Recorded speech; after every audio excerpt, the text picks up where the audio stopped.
ஃபங்க்ஷனுக்கு எல்லாருமே கிளம்பிக்கிட்டே இருக்கிறாங்க. அப்போ வந்து நகையெல்லாம் அவங்கவுங்க நகையை கொடுக்குறாங்க. வாங்கி எல்லோரும் போட்டுட்டு இருக்கும்போது தங்கமயில் நகை மட்டும் கொடுக்கல.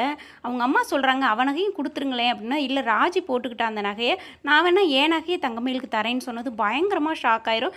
ஏன்னா அவங்க நகை வந்து கவரிங்காக இருக்கும்போது ராஜி கண்டுபிடிச்சிருவா அப்படின்னு தங்கமயிலுக்கு பயங்கரமாக ஷாக் ஆயிரும். ஆனால் அந்த நகையை வந்து எல்லாமே ராஜி போட்டுட்ருப்பாங்க.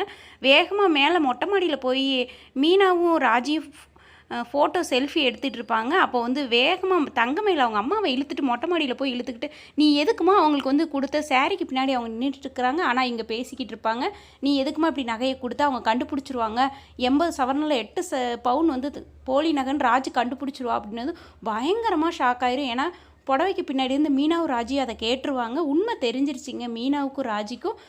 என்ன நீங்கள் சொன்னதெல்லாம் உண்மையானதும் ஆமான்னு சொல்லிடுறாங்க. தயவு செஞ்சு கீழே போய் எல்லா உண்மையும் சொல்லிடாதீங்க அப்படின்னு அவங்க அம்மா மன்னிப்பு கேட்குறாங்க. உண்மை தெரிஞ்சிருச்சிங்க மீனாவுக்கும் ராஜிக்கும். நீங்கள் என்ன நினைக்கிறீங்கன்னு கீழே கமெண்டில் சொல்லுங்கள்.